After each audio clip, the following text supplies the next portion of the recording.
Hello everyone, সবাই কেমন আছো? দেখো আজকে খুব রোদ উঠেছে। আর আজকে না মঙ্গলবার, তো জয় মঙ্গলবার করেছি।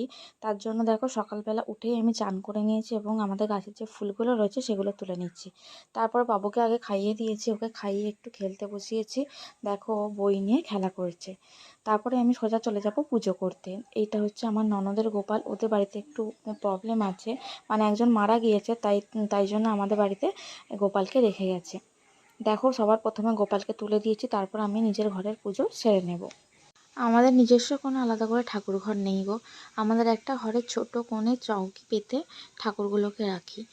আজ যেহেতু একটা উপোস করেছি, তাই আমি সকালবেলা পুজো করে নিচ্ছি। না হলে না আমি বেলার দিক করেই পুজো করি। আসলে ছোট্ট ছেলে নিয়ে না সকালবেলার দিকে আমার সম্ভব হয় না, তাই বেলাতেই করি।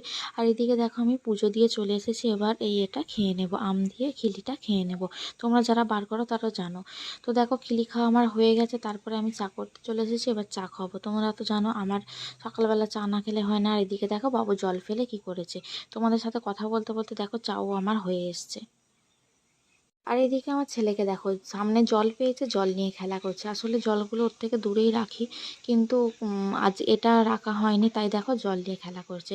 তারপরে দেখো আমি সকালবেলা বিছানা গুছিয়েছিলাম, বাসি কাজ আমার সব সারা হয়ে গেছিলো, কিন্তু আজকে ভাবলাম বিছানার চাদরটা পাল্টে দেবো, তাই একটু বেলায় উঠে বিছানার চাদরটা পাল্টে দিচ্ছি। আমার ছেলে যেহেতু ছোট, তাই ও না ওকে বিছানায় তুললে বেশিরভাগ বলতে গেলে ও টয়লেট করে দেয়।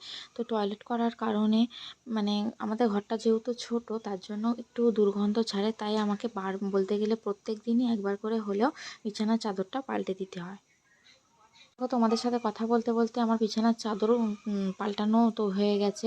ওদিকে মা বাবুকে নিয়ে একটু ঘুরতে বেরিয়েছে, সেই ফাঁকে আমার একটু সেলাইয়ের কাজ ছিল, তো সেটা আমি করে নিচ্ছি। ঘর সংসার সামলে বাচ্চা সামলে টাইম পেলে না আমি সেলাইয়ের কাজ করি। তো আমি একটা তাঁত শিবিরের কাজ করতাম, বাচ্চাদের যে স্কুলের ড্রেসগুলো হয় সেগুলো নিয়ে এসে কাজ করতাম। তো সরকার পাল্টানোর কারণে ওই কাজগুলো কিছুদিন বন্ধ আছে। তাই দেখো আমার ওই কাজটা হয়ে যাওয়ার পর আমি চলে এসেছি বাবুর কাঁথাগুলোকে ধুতে। তোমরা তো জানোই যাদের ঘরে বাচ্চা রয়েছে প্রত্যেক দিনই বলতে গেলে কাঁথা ধুতে হয়। সকালবেলা এই কাজটা তো করতেই হবে। গরমকালে অতটা প্রবলেম হয় না, কিন্তু শীতকালে না খুব কষ্ট হয়ে যায়। সেই ঠান্ডা জলে, ঠান্ডা জলগুলো তো বরফের মতো হয়ে থাকে, সেই জলে হাত ধুয়ে কাচতে খুব কষ্ট হয়। এদিকে যাই হোক, গরমকালে হয়তো গরম হয়, কিন্তু এই কাজগুলো করতে খুবই সুবিধা হয়। আর আমাদের এখানে না পুকুর আছে, কিন্তু জলগুলো খুব একটা ভালো নয়।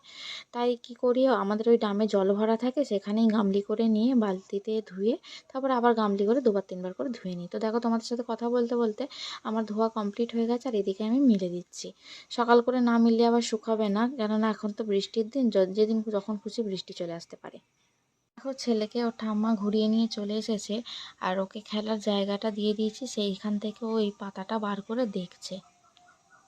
আমার বাবু না ছোটোবেলায় খেলনা নিয়ে খুব খেলতো, একা থাকতো, কিন্তু এখন যেন যত বড় হচ্ছে আর একা বসতেই চায় না, শুধু কোলে উঠতে চায়। তো দেখো ও কদিন ধরেই দেখছি আর কোনো খেলনা নিয়ে খেলছেই না, শুধু এই বইয়ের পাতাটা নিয়ে দেখছে, কি জানি কি বুঝছে।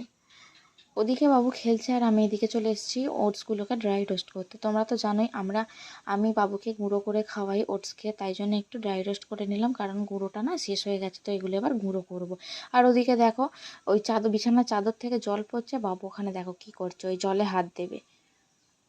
আসলে এগুলো দেখেছি সব বাচ্চারাই বলতে গেলে প্রায় জল নিয়ে খেলা করতে ভালো। এবার যে ওটসগুলোকে আমি ড্রাই রোস্ট করে নিয়েছি সেগুলোকেই এবার মিক্সারেতে গুঁড়ো করে নেব। দেখো তোমাদের সাথে কথা বলতে বলতে আমার গুঁড়ো করা হয়ে গেছে, আর একটা ডিশে ঢেলে নেবো। এদিকে দেখো বাবুর জন্য ওটস করেও ফেলেছি, এবার ওকে খাইয়ে দেবো। ওকে খাওয়ানোর পর আমাদের এখানে টিফিন করতে চলে এসেছি। আজকে করবো না গাছকড়াই আলু ভাজা। আমাদের তো এখানে এগুলোকে গাছকড়াই বলে, তোমাদের ওখানে কী বলে আমাকে প্লিজ কমেন্টে জানিও। কিছুই না, হালকা করে আমি সেদ্ধ করে নিয়েছি আলু আর গাছকড়াইগুলোকে। এবার তেল দিয়ে হালকা করে ভেজে নেবো। ওদিকে আমার ভাজা হয়ে গেছে, আর এদিকে আমি মুড়ি বেড়ে নিয়েছি, এবার টিফিন করে নেবো।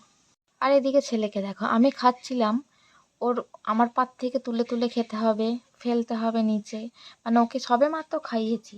এগুলো সব বাচ্চারাই আশা করি করে। আর এটা হলো আমার দুপুরের লাঞ্চ।